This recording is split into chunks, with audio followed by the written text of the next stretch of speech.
তো আমি চলে এসেছিলাম আমার বাড়ির জন্য শ্রীখোল বা মৃদঙ্গ কিনতে। তাই চলে গেছিলাম কেষ্টপুরে। কেষ্টপুরের নামকরা দোকান সরস্বতী বাদ্য ভাণ্ডার। এখানে তোমরা খোল থেকে শুরু করে আদার্স যা বাদ্যযন্ত্র হয়, যেমন তবলা, বাংলা ঢোল, বিভিন্ন রকমের জিনিস তোমরা এখানে পেয়ে যাবে। এখানে এসেই দেখছিলাম যে আমাদের খোলের টিউনিং চলছে এবং সেই প্রসেসটাই তোমাদের সাথে শেয়ার করা হয়েছে। সো টিউনিং কমপ্লিট, চলো এবার এটাকে বাজিয়ে নেওয়া যাক।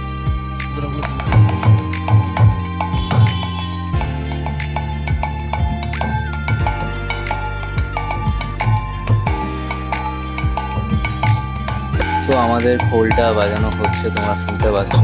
যিনি বাজাচ্ছেন ওনার নাম স্বপন দাস, উনি নিজেও একজন বাদ্যকার।